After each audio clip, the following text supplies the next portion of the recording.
Hi everyone, thanks so much for joining me again for another episode of Becoming the Light from the Shadows of Abuse.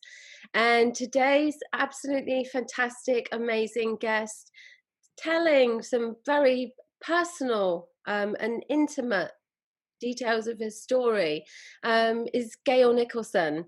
And I'm absolutely delighted to have Gayle here because I know Gayle and I know her story, and it's related to child sex abuse, which is something that all of us know happens and none of us really want to confront face on. And I always know that it's so helpful for those of you who are really struggling with this issue, that this happened to you and how it has affected you as an adult. So I'm just really blessed to have Gayle here today to talk to us about what happened to her, and more importantly, for what we're here for, who she has become and how she has dealt with this in her life. And I know that she has a really touching and heartwarming story, and I know the person that she's become. So I'm actually going to hand over to her and let her, as I do with all my guests, introduce herself. She knows herself much better than I do. So Gayle, thank you so much for joining us. Thank you so much for having me, Sarah. This is quite an honor and a privilege, and I appreciate the opportunity to be here and talk about what has happened to me and what I've happened to in life. That's a wonderful way of putting it, and this is what I really want people to get from you, your attitude and your resilience and your courage and everything that you have been through this and everything that it has led you to become, because not everyone has that, and not everyone even has that model, to be able to refer to. So tell us about you. Where are you at with your life Well, at the moment? at the moment, I am an ordained minister and metaphysical practitioner. I like to call myself a metaphysicist because I'm not a metaphysician, really. What does that I like mean? to work with the energy.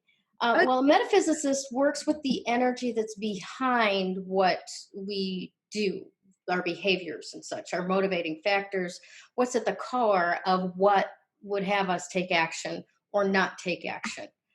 So it's a lot of it is mindset, a lot of it's law of attraction, new age kind of stuff that could so easily be excused as fluff if there wasn't actually science behind it. So And this is the thing. Hopefully, we're getting now, with so much education available to us online, we can find all these things out for ourselves. And hopefully, as you just said, what used to be considered as new age and out there and fluff, and along with all the holistic practices, is simply us realizing that this is actually who we are, this is how we function, and what we've been taught in between is actually the fluff, and we're going to be much better off if absolutely we just correct. come back to Yeah, who we are.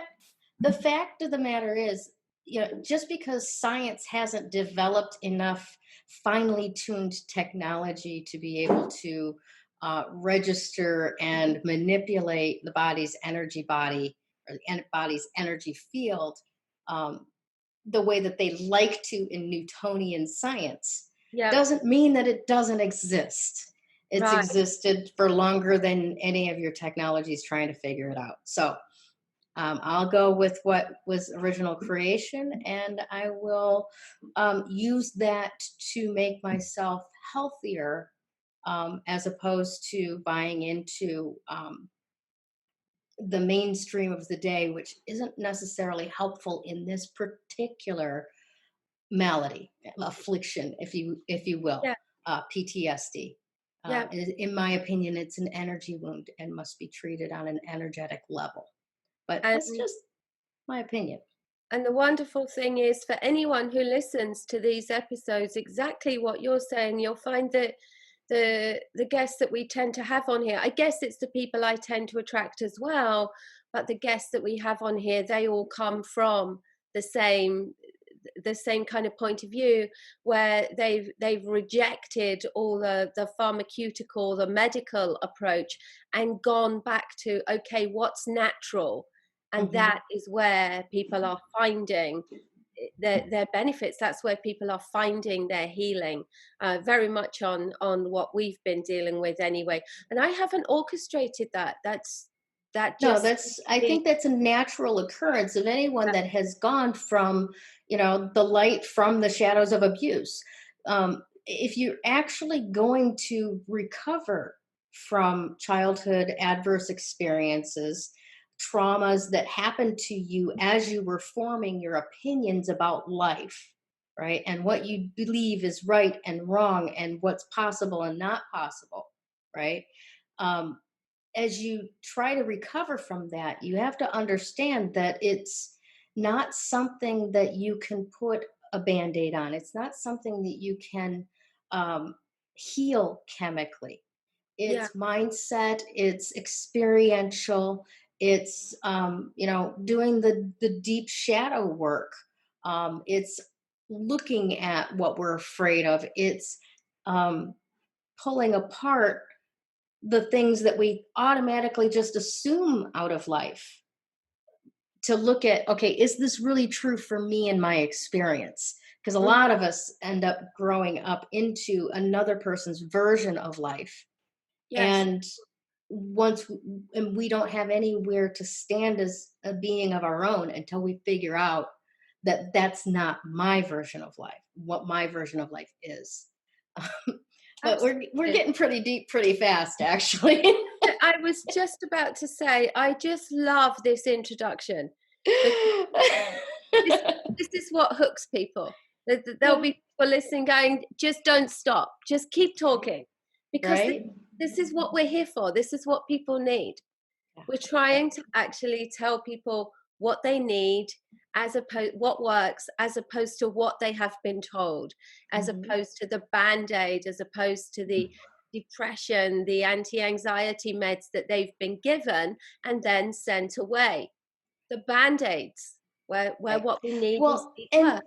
and to be fair, I will say, I'm not trying to say the medical industry is evil, Oh, right? If I'm in a car accident and my leg is broken, I want surgery. yes, I want the right tool for the right job.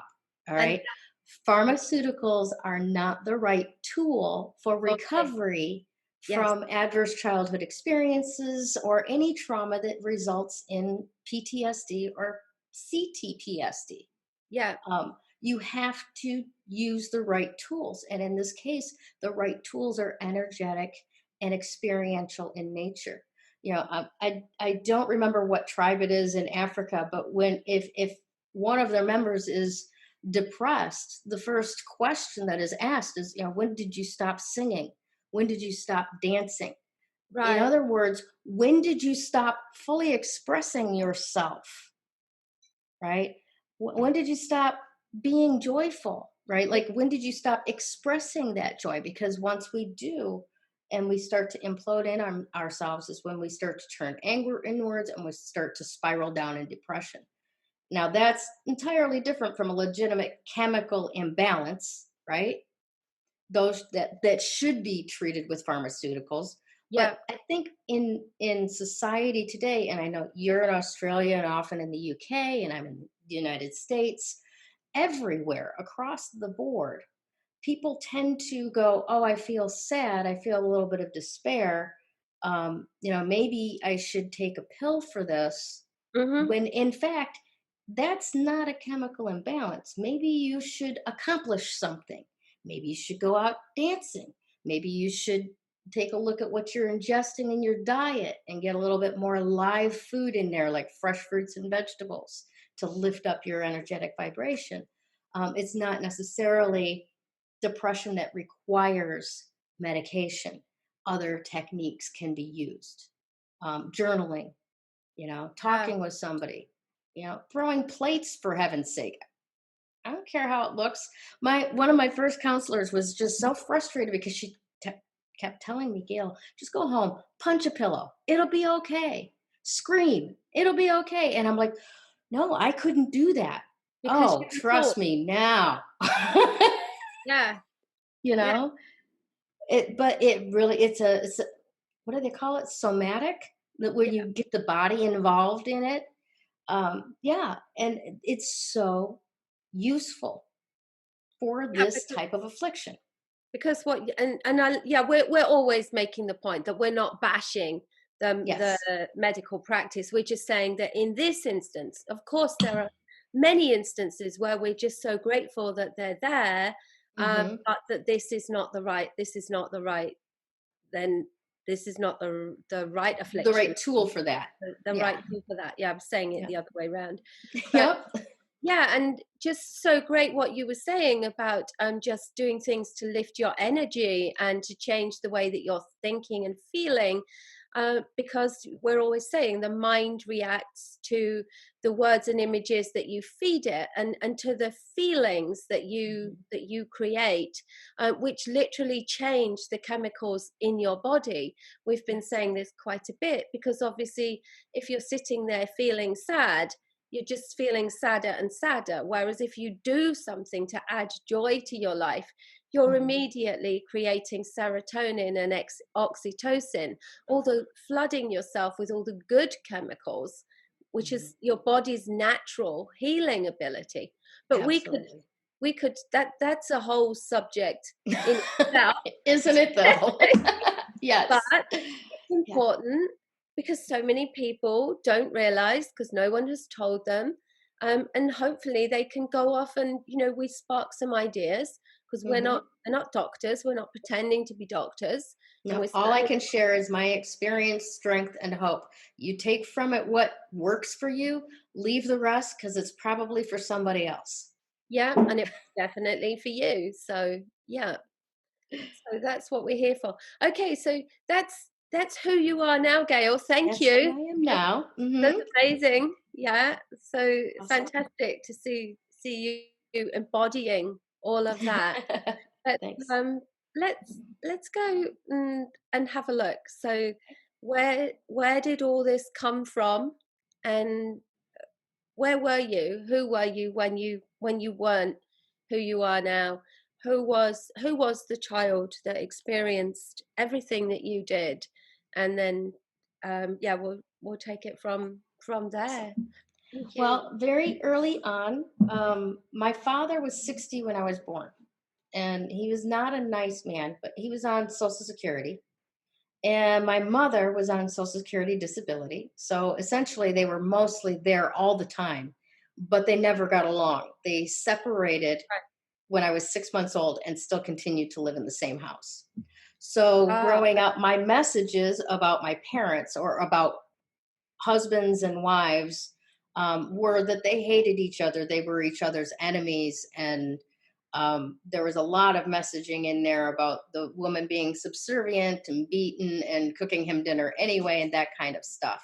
So um, then also, we were very much involved in church. It was a great church. At that young age, it was all smiles and rainbows and Jesus loves me and songs. And I loved going to church. It was great. My dad didn't go to church with us. We went to church with my mom, my godmother, and my siblings, right?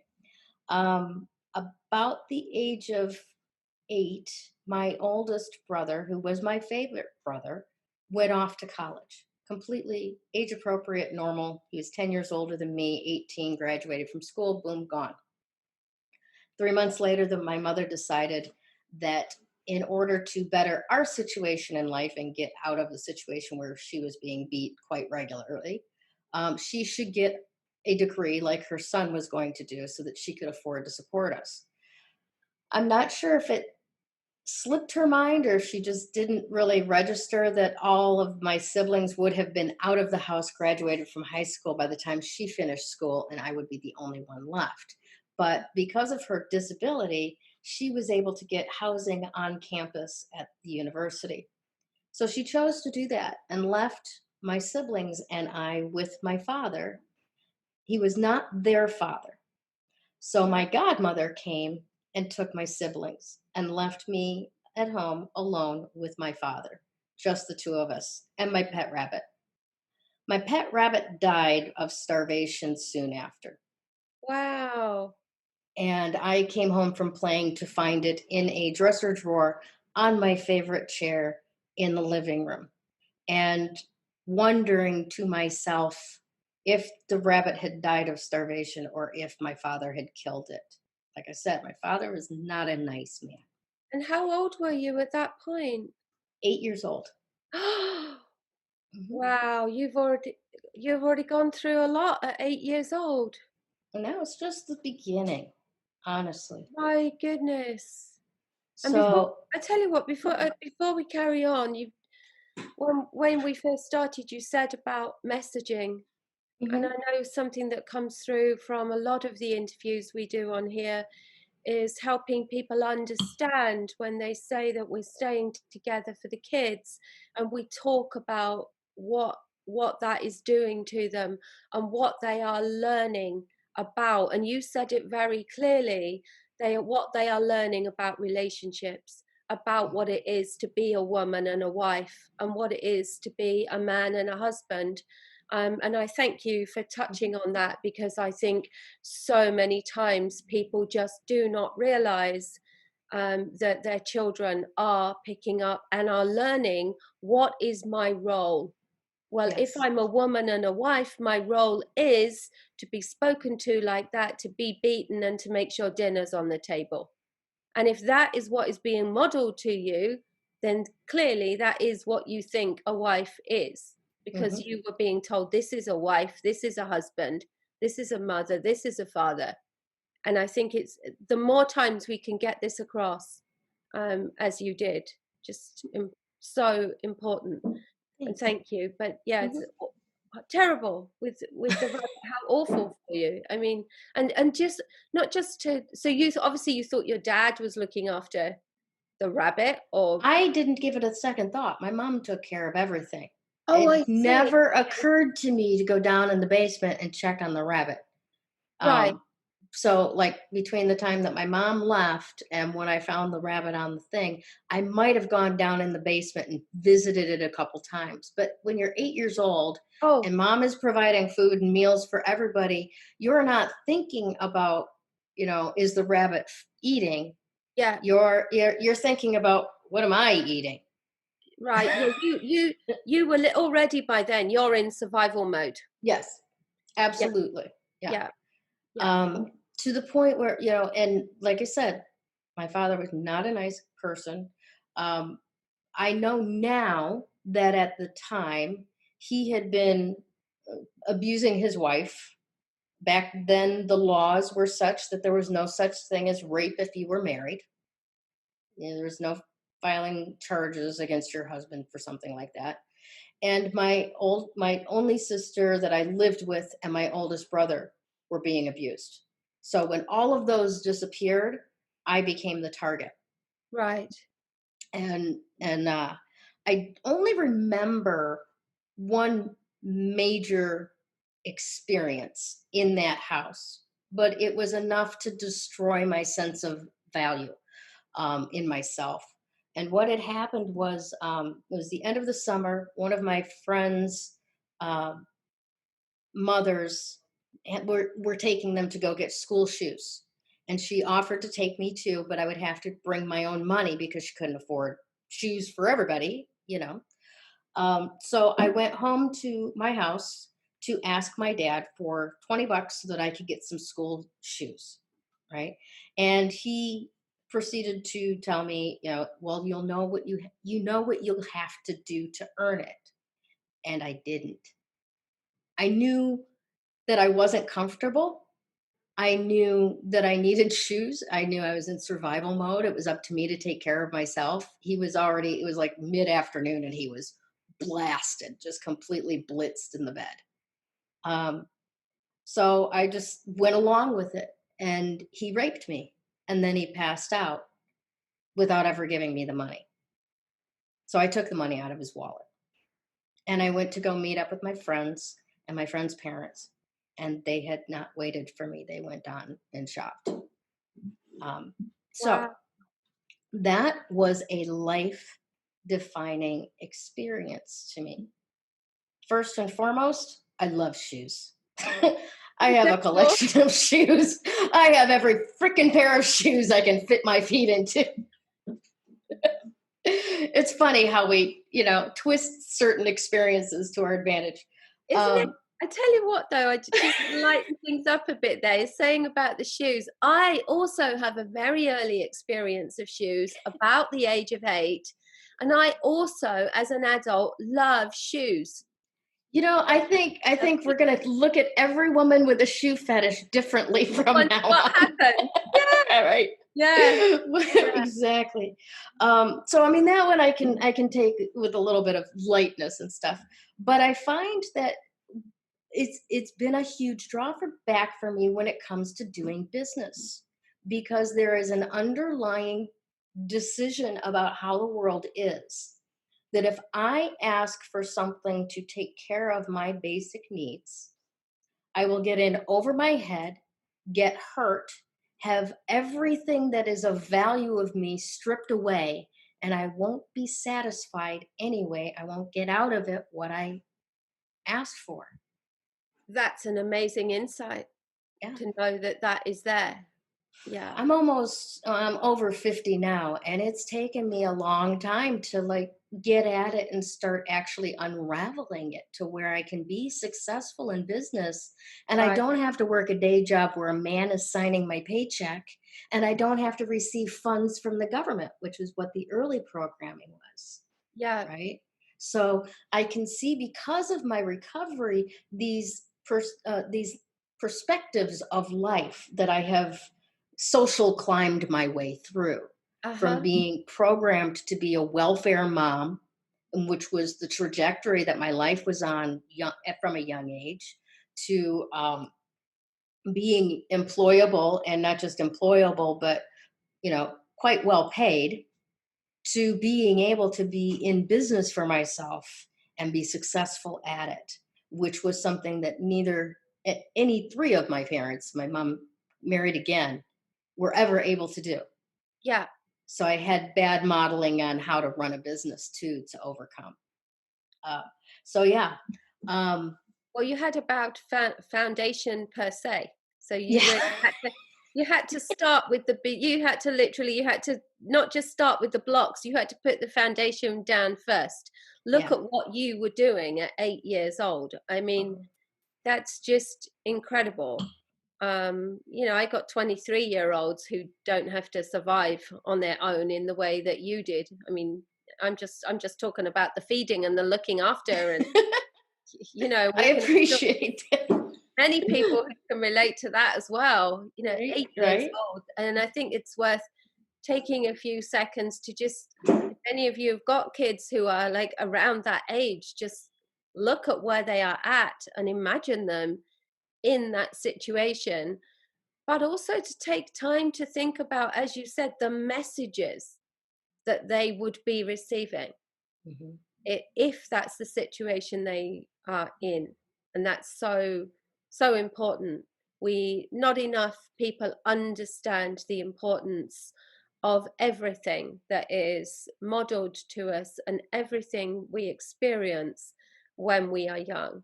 It is Absolutely, because that's the data from which we make those all important decisions about how life is and yes, how it isn't, and how we have to be to survive it. yes, And yeah, the messaging, you've got to stay conscious of what your children are picking up. And at the same time, know, and I've had to learn this the hard way myself, that as a parent, you will do the best you can possibly do, and your child will still make a decision that has you being the bad guy, or it wasn't the right thing to do, or whatever, because that's human nature. That's yeah. what we do to experience life. But so, all right. So, after not too long after that happened, we got evicted from that house. My dad had rented out rooms and never paid the mortgage.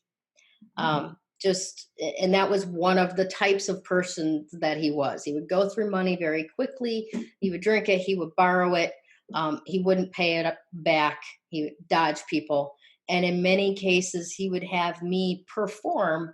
I don't remember ever having to perform sexually for anybody, but I would have to do things like doing a line of cartwheels down the center aisle of a moving Greyhound bus Oh, so that he could God. win a bet. So at the next stop, we would have something to eat, things like that. Wow. Yeah. Um, so he got us evicted from that house and he bought an office trailer. And he found a piece, well, it wasn't really a piece of land. What it was he talked the owner of a tool and die company into letting us put this trailer on the back of his lot under the guise of being his night watchman, somebody on the property overnight so that people wouldn't be messing around. So that was the arrangement. And we ran an electrical cord from the tool and die shop out to the trailer so that there was electricity in the trailer. But it was like one orange extension cord. We had the radio plugged into it. We had, I think, space heater plugged into it. We did not plug in the refrigerator. It just, oh, it was disgusting. And my dad had a hot plate that had like a half an inch of grease that was just nasty, and it stayed away from that too. The bathroom facility in this office trailer, no plumbing, of course, no running water. It was just filled with gallon jugs of my dad's pee that he, rather than going outside. For some reason, he peed into milk jugs and stored it in the bathroom in there. And I don't recall my clothes being washed for months, like literally months. Um, I have to if ask, Gail, Sorry, go I ahead. I know that it's a completely different time, but as the adult I am today, I just cannot imagine a child living in those kind of situations and no one noticing. Oh, No they one, noticed. They like, didn't say, they in didn't do anything about it. school and, like, the guys at the dye yard. I mean, like, now, I don't know, you'd like to think that someone would jump on this pretty quickly, and I I just would I would agree with you. Today, people would jump on it pretty quickly. Back in the late 70s, yeah, not so much. People tended to like not want, I don't know if they didn't want to get involved or were afraid of my dad. Like I said, he wasn't a nice man. He'll threaten your life. He killed a state trooper. He used to use me to groom other children. In fact, next door to that tool and die shop was a family farm. They had a burro, a donkey, and chickens and geese, and they farmed potatoes and stuff. And they had a little girl my age, and then an older girl, and then the grandparents. The parents had died or in a car accident or something like that. So the grandparents were taking care of the two girls, and they were right next door.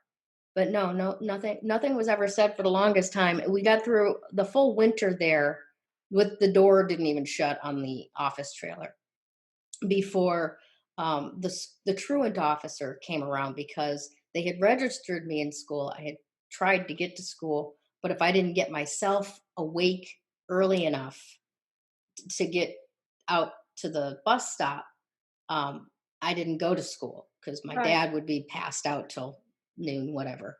Um, so yeah, but at one point, a truant officer came around and talked to my dad and told him that he needed to get me into a proper home. Now, this is 2 years after I moved into this trailer. And the entire time that I was in this trailer, all that I had to really keep me company was office machines. I loved playing office in there. And I had ordered every album, every Barry Manilow album they offered at Columbia House. So I had 6 Barry Manilow albums and a Donnie and Marie album and a Monkees album and a little, portable turntable.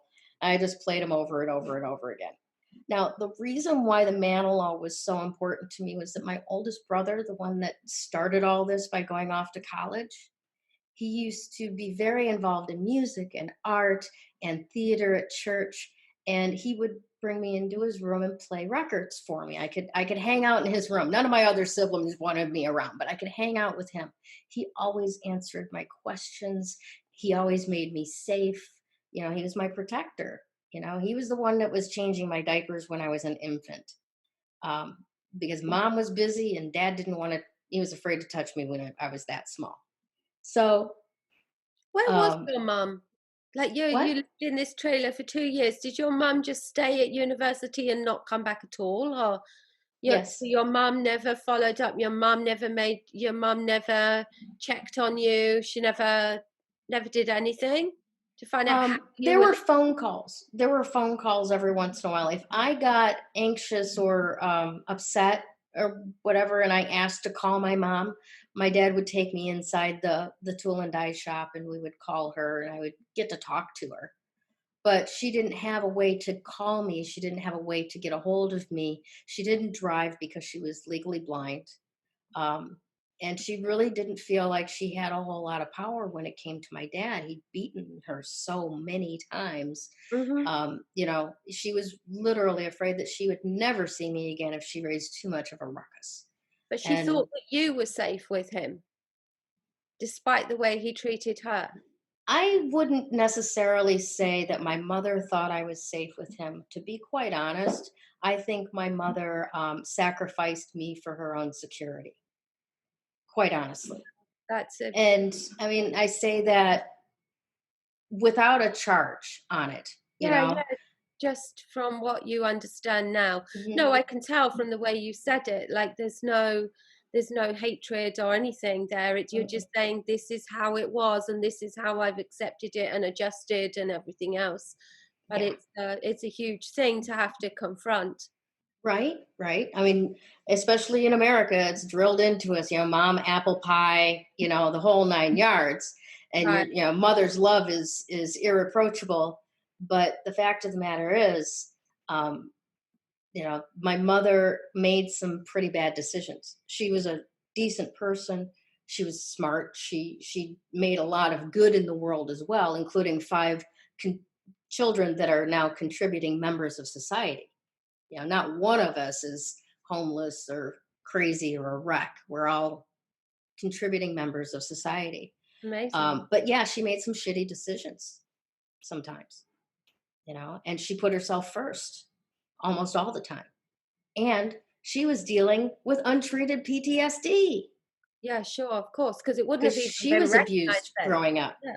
Yeah. Yeah, of course. So the cycle continues until somebody says, you know what? It's not going to continue anymore. And of Not course, here. that's what we're here for. That's what we're hoping, that what we're sharing will help people to see and help them to understand and do that. Unless we break this cycle, it continues. And here is our chance. Here is Yes. our opportunity with what we now have available to us and the people we have available to us to help us understand and to help us heal. That's Right. what we're all here for. It's all about breaking the chain, Absolutely. disrupting the thoughts and stopping the cycle. Yeah, exactly. Beautiful.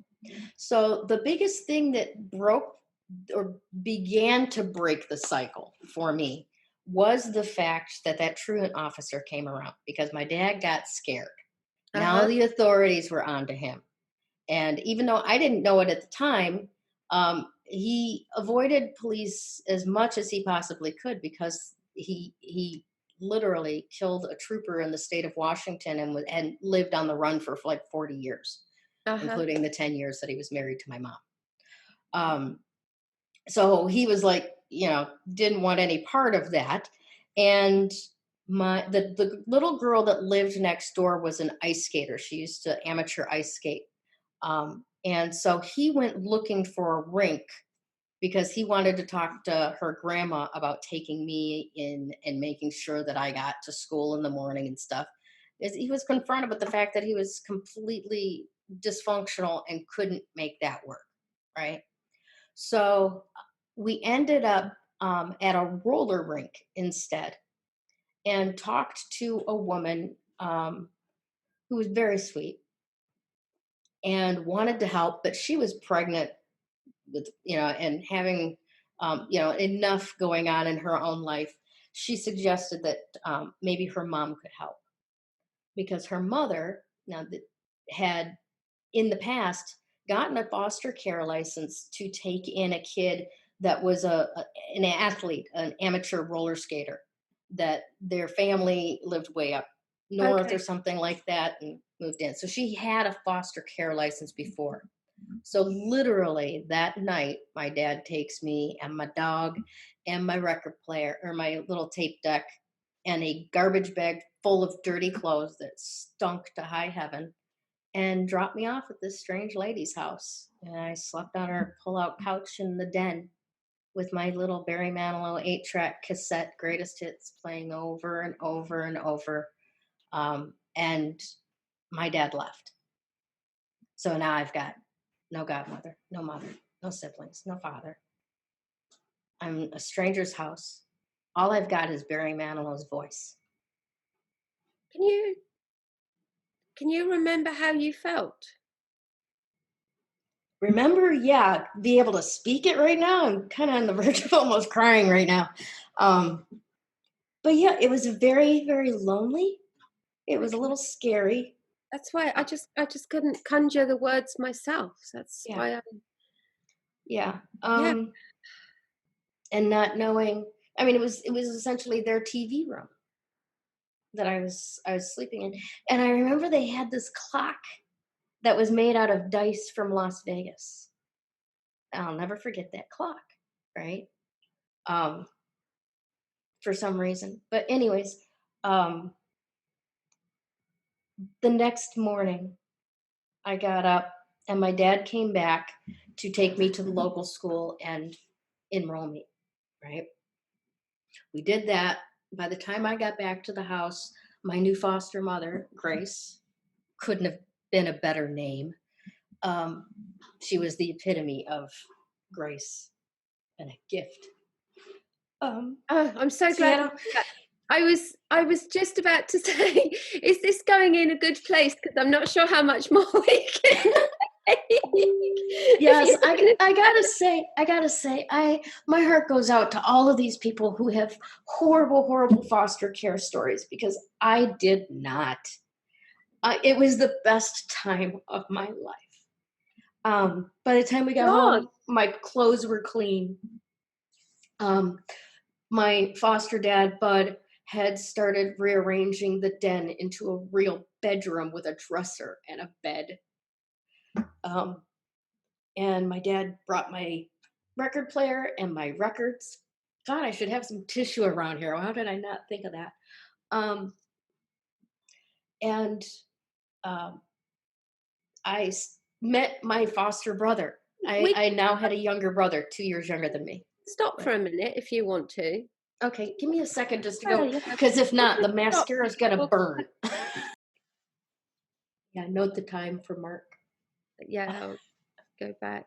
Wow, that was yeah, pretty amazing. And that was we just stopped to give Gail a minute there, because, and it's, I mean, obviously, yeah, I was thinking myself, I'm almost crying myself, and I was starting to get lost for words.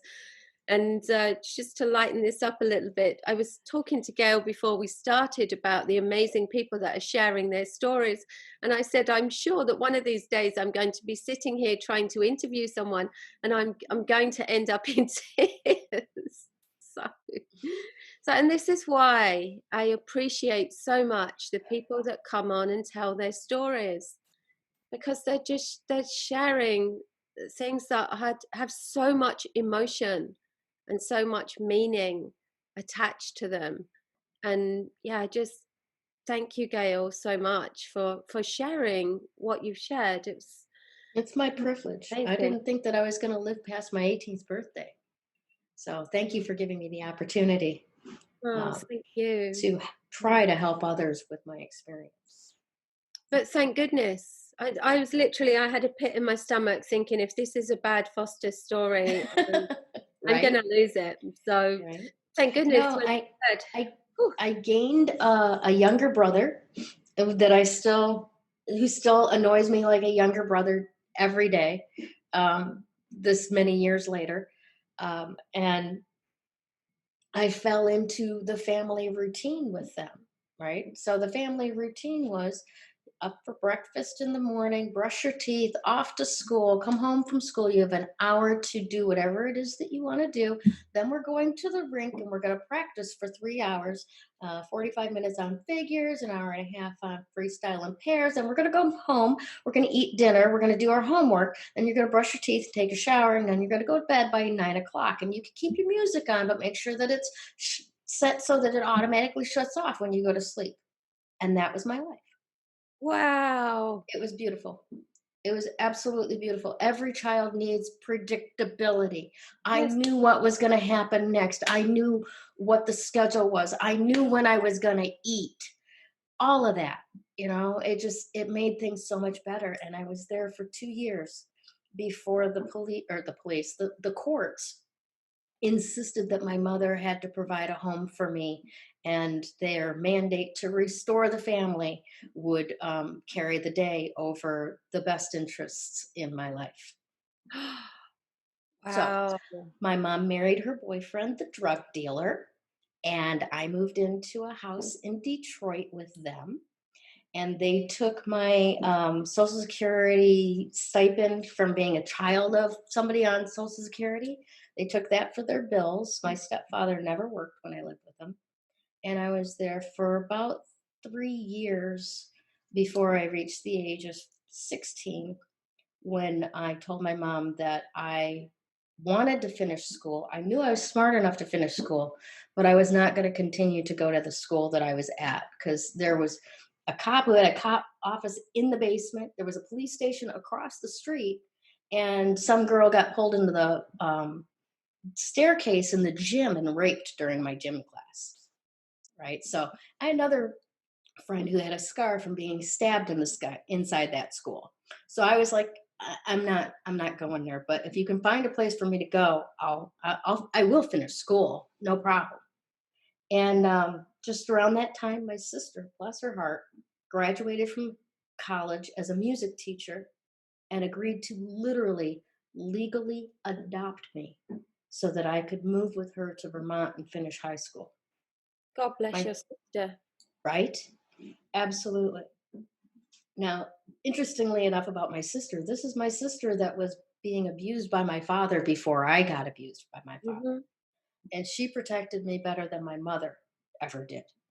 Um, and she put herself through 4 years of college so that she could become a teacher, and literally put herself in a position where if she saw signs of abuse, she was legally bound to report it. Now, this is a girl that had told her mother what was happening to her, and her mother would not protect her. So your mum knew. Mm-hmm. Yeah. Yeah. Yep. So I finished high school. My junior year of high school, I came in second place in the Vermont Honors Competition in writing, and that earned me a summer internship in my own column in the daily newspaper in the town. And 3 days before I graduated, I found out I was pregnant. And I moved out of my sister's house and went back to my mom, because I had been programmed that I was less than a worthless piece of shit because I'd gotten knocked up out of wedlock.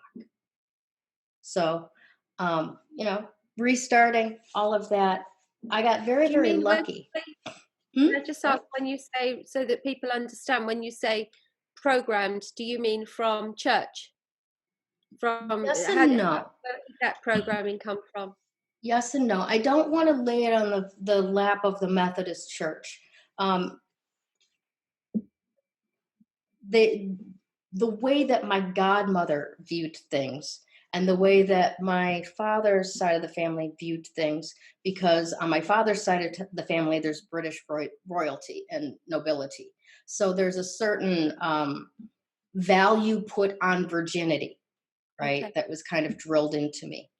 And then, you have to not be pregnant before marriage to prove, to show that, yeah, of course you were a virgin, not nod, nod, wink, wink, even if you weren't, right?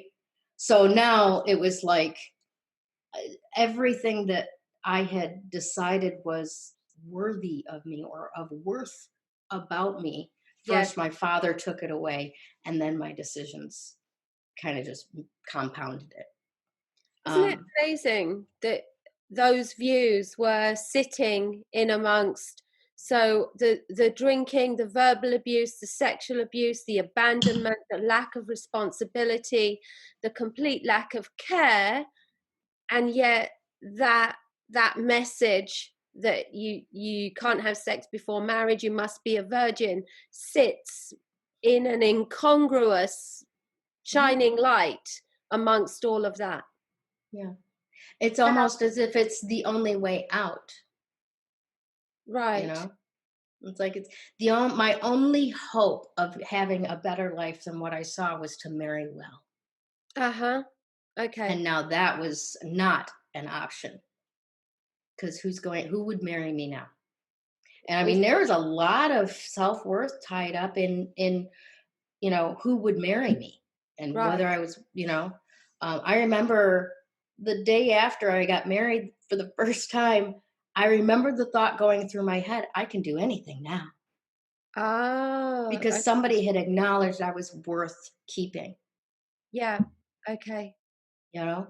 And come to think of it, that just kind of flashed me back to something that my father used to say all the time, that if you're 12 and unmarried, you're an old maid. So I mean, 12. that's the 12. Yeah, 12 was an old maid. And he'd often talk about how young you could get married in Virginia and stuff like that. He was a pedophile. Yeah. One of the biggest fights that I remember between my mom and my dad, I never put all the pieces together until just recently. But what it was about was my dad was offered $1,000 to let somebody take pictures of me. And my mother freaked out at him. It was one time that she stood up to him. That's Right. why it stayed like, oh my gosh, to me, right? But I didn't know what the fight was about. I just remembered my mom being very serious and talking to me about don't ever let anybody take naked pictures of you because you might want to run for president someday, and that would ruin that choice, ruin that chance, come back to haunt you. And that's pretty much all I remembered was nobody's ever going to get to take naked pictures of me. Yeah. And it wasn't until just recently my sister's like, you know why that is, right? And she told me about the offer that was made to my father and and how mom reacted. And I'm like, oh well, that makes sense then. At least she But I did never that. knew It it. could have been worse. Yeah. Could have Yeah, been it could have. worse. She could have And said, for no. a lot of people out there, it is worse. Yeah. It is worse. Some people's mothers like sell them Yeah. and rent them out for the next crack whatever. Yeah. But yeah, I don't want to get into supposing other people's lives. But yeah, the lucky thing about all of this with my father was my father had come back around. He was living in Canada. He's Canadian. He was born outside of Ottawa. So I have dual citizenship. My kids have dual Oh, citizenship. I've gone through all the paperwork. Um, I moved over to Canada. Now, mind you, I'm still programmed at this point. I'm in dutiful daughter mode. He's aged, he's in a nursing home. I found a house to rent 2 blocks so that I could go and take care of him 3 or 5 days a week to help the nurses out at the nursing facility. Now, at the same time, over there in Canada, they have a really good social network and they paid for my place to live. They paid for a certain level of food allowance. They paid for my education, and they covered my daughter's childhood education, early childhood education classes, so that I could go to school. So I mm-hmm. was able to actually get a degree while an unwed mother with a baby in tow, and I got that degree in journalism. And I lived near my dad at that time. Um, well, let's see, I was 25 years old and I got a letter from my oldest brother. Now, I had already known that he had been abused. I didn't know to what extent he had been abused. And in his process of therapy, remember, he's 10 years older than me, so he's age appropriate starting to deal with PTSD. Okay. Yeah. I'm 10 years younger getting triggered by him dealing with his PTSD. So I'm starting to have to deal with it at the age of 25. Yeah. I get this letter detailing what happened to him. And in that letter, it includes that my dad tied him up in the basement and let his entire poker gang go at him. Now, I don't know how anybody could do something like that kind of activity in a group, because I would be too ashamed to suggest, hey, would you like to take a shot at my stepson? Forgive me, but that's what was basically in there. And I was absolutely livid, like rage, murderous rage. But that's on a whole other level. Yeah. That Yeah. that I think that's the important thing to point out. Like, personal one-on-one is terrible, is bad enough, but that goes to a whole other shocking, deplorable, depraved level. Right. That's what just happened there. Yeah, absolutely. So I get this letter, and I have to go and pick up my dad from the nursing home and take him on his errands for the month that day. And I'm just I can't even describe the state that I was in.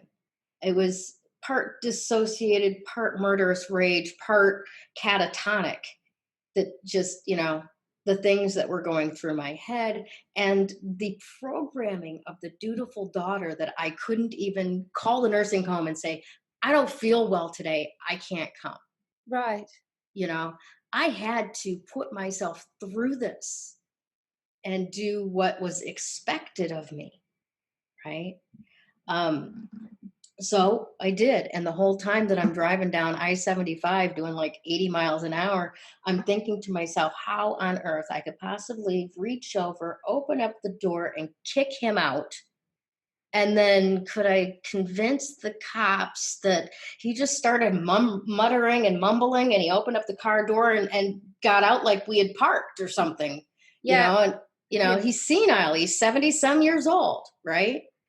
And the thought went through my mind, but what if you can't? What if you can't convince the cop that that's what happened, and they Mhm. take you to jail? And who's going to be there to protect your daughter from people just like him? Right. And that's the only reason I didn't kill my father. How Only reason. amazing. Wow. Yeah.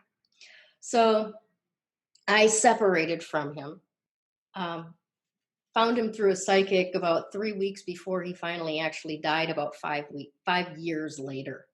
But in between, after that, when I took him back that day, I pulled up under the portico in front of his nursing home, and I turned and I looked at him, and I said, I remember what you did to me, and I know what you did to my sister, and I know what you did to my brother, and I want you to know that the last. Sorry. We'll do that in just a second, okay? I will give you that again. Hold on. So we just pause. We're human here. We're doing life here, and Gail's dog was barking, and she was just yeah. So you were just telling us you took your dad back. Mm-hmm. I took my dad back to his nursing home, and I turned and I looked at him in the eye, and I said, I remember what you did to me. I know what you did to my sister, and I now know what you did to my brother. And I just want you to know that the last person on this planet who ever loved you never wants to see you again. And I got out of the driver's side of the car. I opened up the passenger side of the car. He never said a word to me. He didn't look me in the eye. He got out of my car. I closed the door, went back around to the driver's side, got in, and left before he even got into the building. And that was the last time I saw him for 5 years. Now, soon after that was when I realized that I needed help, because I was getting so triggered after finding out about my brother and my sister talking more about what had happened to her. And I was going through an awful lot of stress at the same time in college. Right.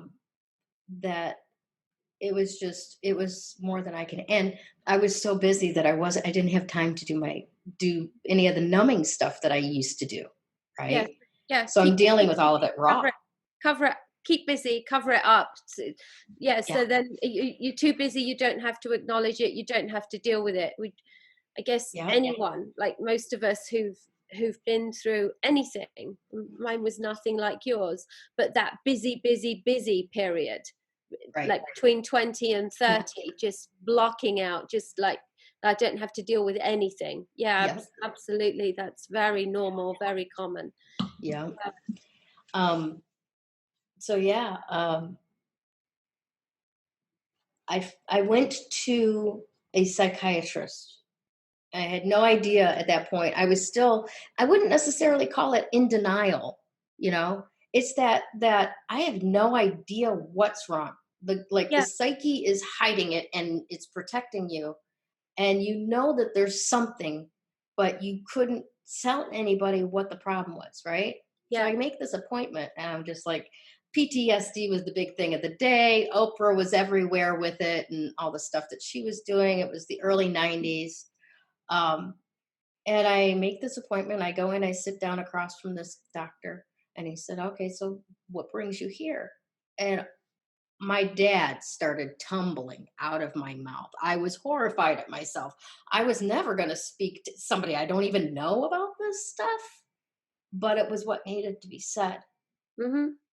And at the end of the appointment, he wrote me a prescription for Prozac and a prescription for Xanax and told me to come back in a week.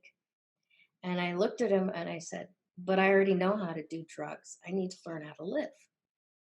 Wow, hold that statement there. Hold that. Oh, what a statement. What a statement. People need to absorb this. I already know how to do drugs, and we're not talking about heroin and cocaine here. We're talking about pharmaceutical type drugs, prescription drugs. I already know how to do drugs. I need to learn how to live. Wow. Thank you, Gail. What an absolute gem.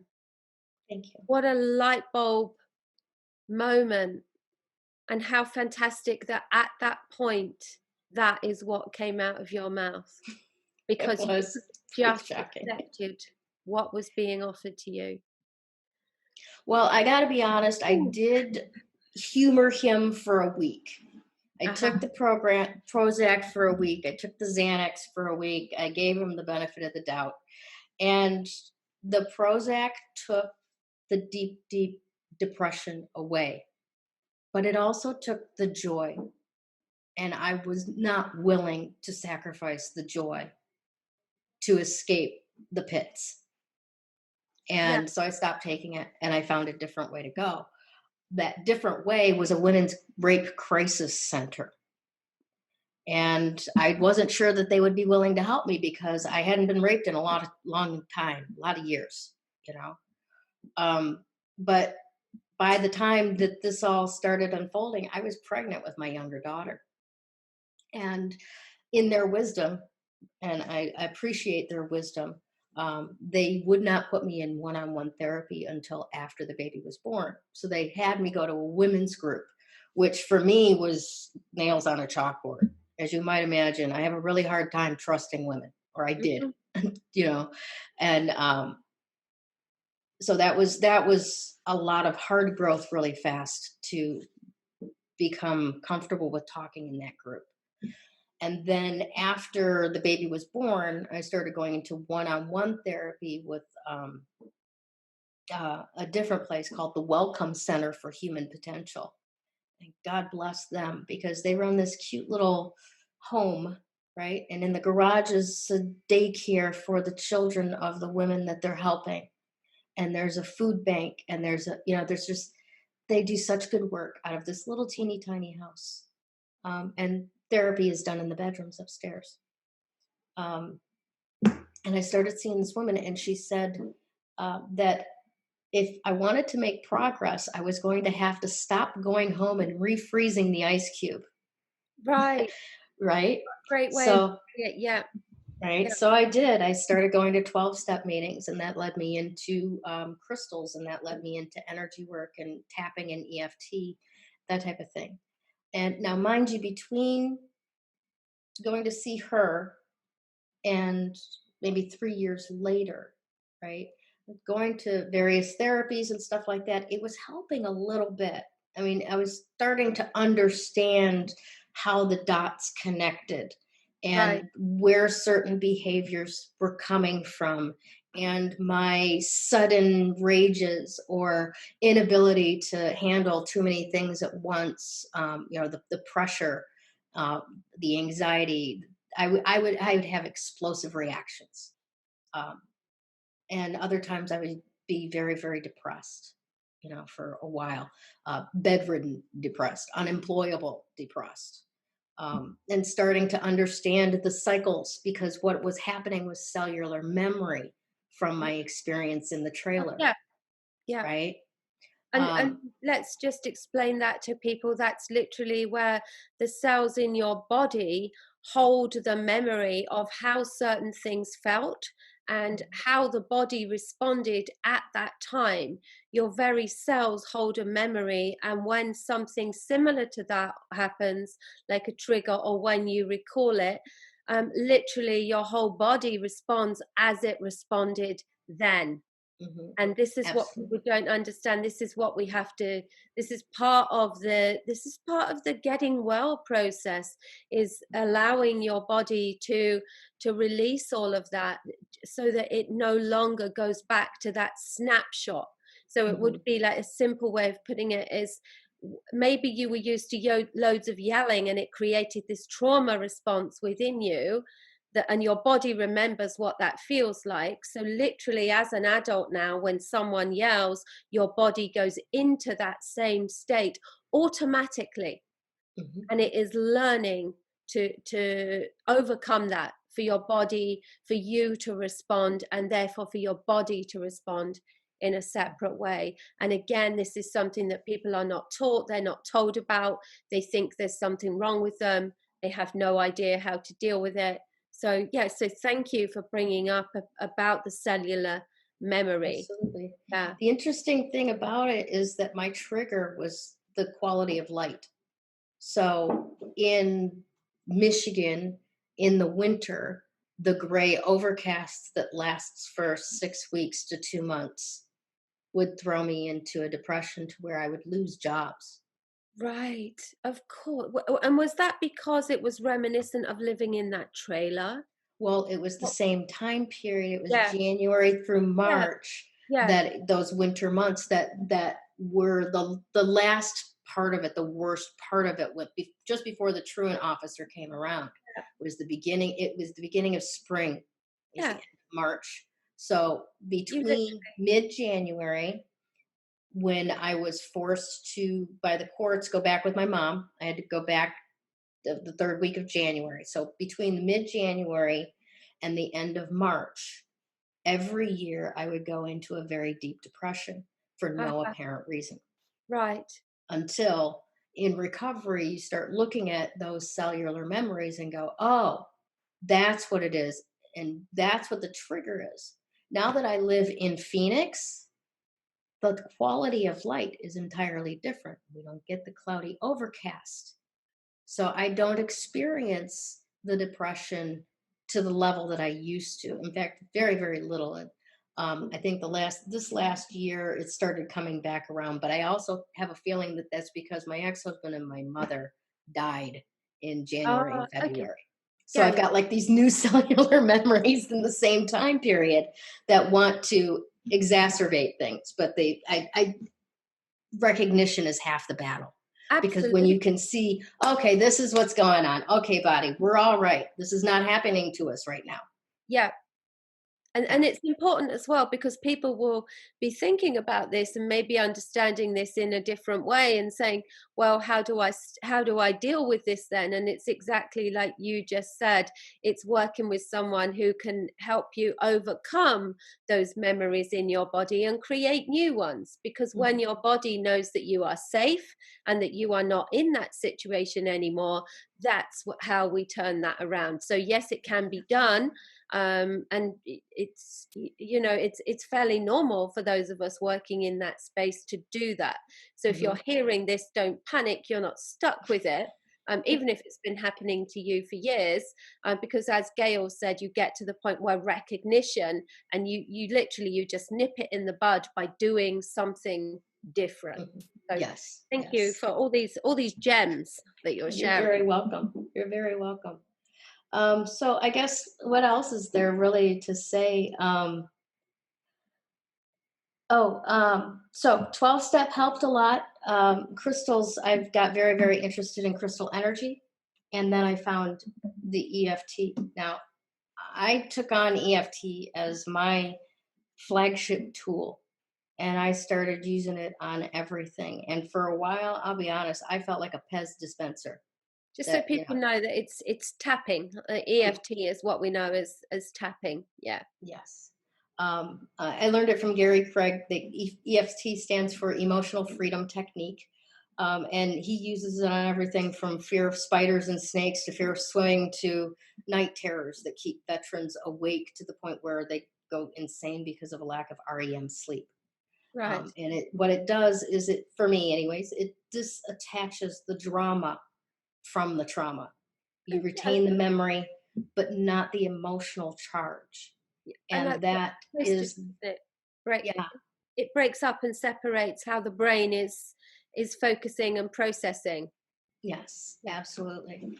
And so that's what I've worked with for the last 20 years for myself and others. And like I said, it's at one point I felt like a Pez dispenser. I would just throw my head back, another bitter piece would come out, and then another one would rise to the top, and I'd throw that one out too, it just until there was no more bitterness left. And you're just left um, peaceful and serene and relaxed. And you start thinking of things in a different way, and you start responding to things in an entirely different way. And I got a whole lot less reactionary and a whole lot more response able, Right. right? um, and then I've always loved how the mind works, and how in the miraculous reality of what humanity is. Like, your body, my body, is the most advanced organic computer ever devised, right?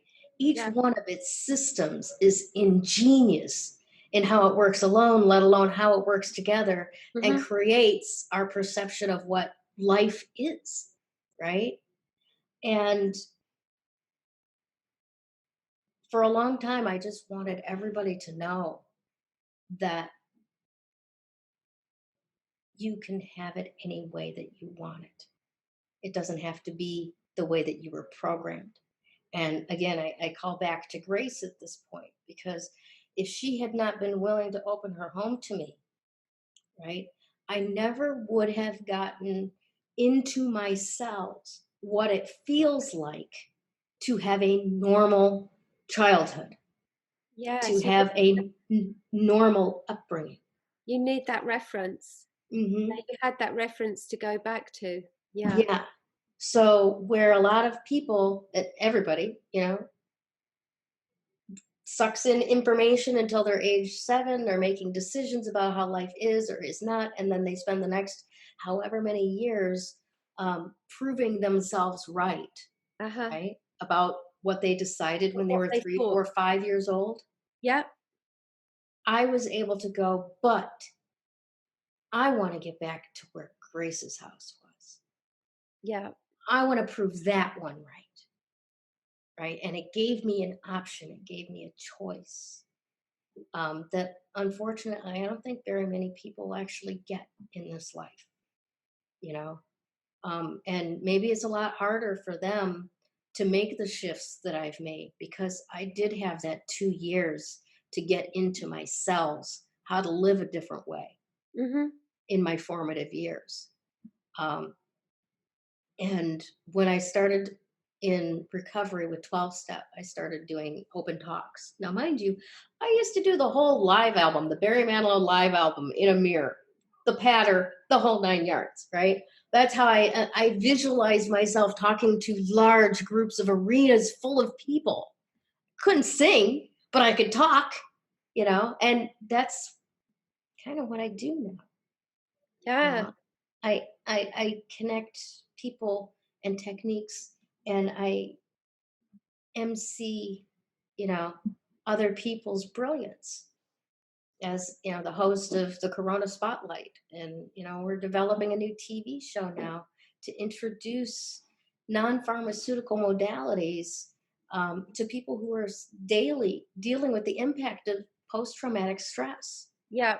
And there are many, many of them, and not enough of us working in that space, and definitely not enough information, and not enough people being given the right information and the right tools that will be, as you say, will be healing rather than just a band-aid. And yeah, that's why we're all here, because we know what's possible. And we want people to understand what's possible, but they do have to be given the right information and the right techniques and connected with the right person. Just like for you, these right people at the right time, like with Grace, and then later on with the program that helped you so much and provided for your needs at that time. Right. Yeah. So yeah. Amazing. Well, I don't know. Gail, do you have anything to add? Do you got any questions? How much more can we take? I asked my questions. Ask me anyway. I asked my questions as I went along. I was very intrigued about your mother, as you know. I asked that question. Yeah, and I think what we'll do, obviously, when we post this episode, all your information will be there, and people who would like to get in touch with you will be able to. Absolutely. Fabulous. And Excellent. I can't thank you enough for everything you've shared, and just the light that you clearly are. And thank you for the journey that you've done, and for being so willing, and not just willing but able and open to just show other people what is possible when you confront this, instead of just putting the band-aid on. So thank you so much for that. You're very welcome. I hope that people who need your support will be able to contact you from the information that we will provide. Absolutely. Do you have any kind of gems to leave? I know you've shared so many. But do you have more? Do you have just if you have a thought or a comment or anything to finish up on? And if you don't, that's fine. You've already shared so much. Well, yeah, actually I do. It's kind of like one of my mottos. And, I've got a number of mottos that always seem to come out of Manilow lyrics. But this one is from the Yellow album, the RCA album. And what it is it's a long way up when you're coming from nowhere. You got to fight a little harder. You got to push a little more. And you got to gamble everything you've got to get you through the door, because it's a long way up. But you know what? Nothing's impossible when you follow your heart. Yeah, that's amazing. Thank you. You're welcome. So many people are coming from nowhere. And I know that you're still a massive Barry Manilow fan. You follow him around, don't you? No, he's in one spot now. He's in one spot. He's been the house act in Vegas. This is his second time back, but this is like second or third year. Once Vegas opens up again, he's supposed to. Right now, his shows are canceled because Vegas is closed. But yeah. I was just talking with one of his camp today, which was really cool. So yeah, I have a lot of fun going up there and playing with his band and his backup singers, and the people that come out front and come party with us. Are you because we don't. seriously, you're that involved because you've been to so much of his? Tell us, let's lighten this up. Tell us something about that. Let's leave You on want to that. know? You want to know about my Manilow path, my Manilove Yeah, path? yeah, that's Um, fascinating. okay. Let's see. Gosh. Um, I don't know how much I should tell you. Half of it sounds crazy. Um, I became a member of his international fan club when I was about 12 and a half, 13. And I was invited to a local club's parties after that. Okay. Now I'm not bragging and I'm not complaining about, and I'm not taking, like, oh, I did this. Okay. I'm not proud of it. Okay. This is what's so. A woman at that party took a liking to me, brought me home to show me more videos. Her husband took even more of a liking to me.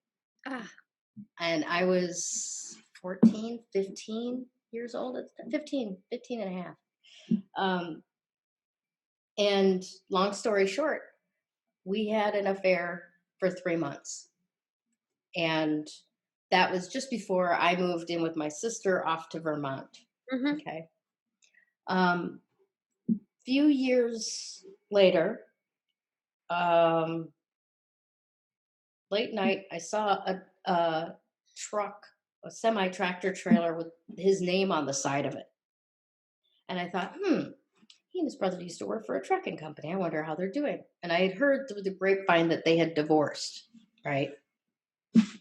So I get on the internet. This is the early days of the internet, late 1990s. And I looked him up. I found him, sent him an email that day, that night. The next morning, I wake up to an email from him. He was my second husband. I married Ah, him. Then I learned my lesson and did a lot of growing. And it's interesting because I did this transformational coaching program 6 weeks before we got married. And I should never have married him because the person that he asked to marry him was not the person that he married. uh-huh. I had transformed in a very big way. And I really was not the person that he had enamored when Right. I was 15 and so thrilled that anybody wanted to love me. Right. And there was a lot of time and stuff in there. So I did end up divorcing him. And, but yeah, that was all a Manilow related thing. You know, um, I don't know why I told you all that because it's not really has anything to do with the fun that we have in Vegas. Um, I don't know, even really know what to tell you about it. See, here's what happens. We go to the concert, and as you might imagine, I become, here's another Manilow line, a true blue spectacle. I got glitter, I've got sparkles, I'm greeting people that I may have seen on Facebook 3 years ago, but it's like, I know them, right? And meeting up with people and just being joy in motion, right?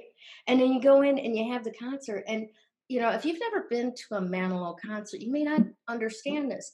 The songs on the radio are slow and romantic and, just kind of maudlin at times, saccharine, they might call them, too sweet. But a Manilow concert is a fucking party. Right.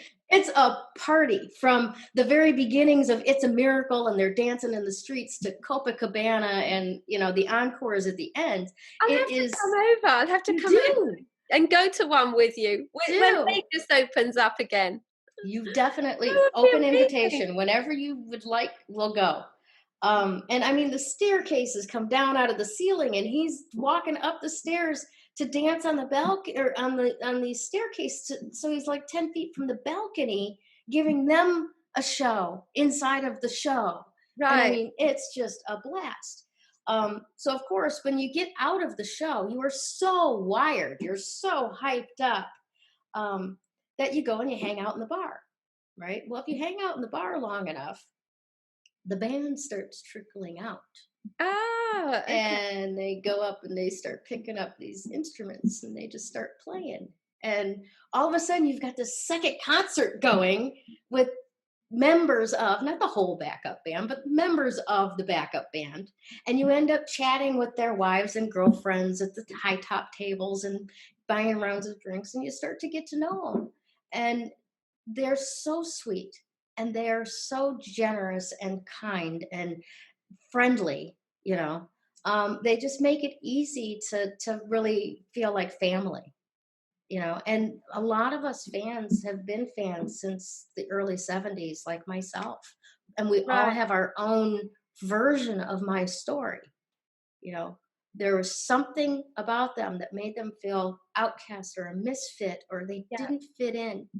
And the music, the sound frequency, right, gives comfort, and we are hooked on it. That's the Manilow magic, is what spells he weaves with the music and the sounds that make us feel like it's okay to feel bad for a minute, because in a minute, in 3 minutes, we're going to feel good again. That's really incredible. That, yeah, and that's all. Obviously, that's all part again of the cellular memory that you have attached to that. And that's an important part of the healing and the growth that we do when we do have these things that are able to always make us feel Mhm. amazing, as long as we've learned to feel amazing within ourselves as well. Right. So, well, thank you. Goodness Absolutely. me. I told everyone it was going to be a story. Wow. But so much wisdom, so much care, so much information, so much in there that will just help other people to see their situation and their I life in a That's different. all I can hope. Yeah, yeah, and that's why we're here. So thank you for sharing so openly, so honestly, and yeah, all the emotion that went with that. It was pretty amazing, and I appreciate everything that you shared. It's my honor and my privilege to be able to share it with you. Thank you for having me, and thank you for what you're doing, because without the container for the stories to go into, which are you right now, they won't get shared with the people that need to hear them. Oh, thank you, because that was, yeah, that was the whole idea. That was obviously that's what I was looking for when I said yes, I'll do this. So let's hope that's what it becomes, and that's what it is. So Awesome. thank you. Thank you.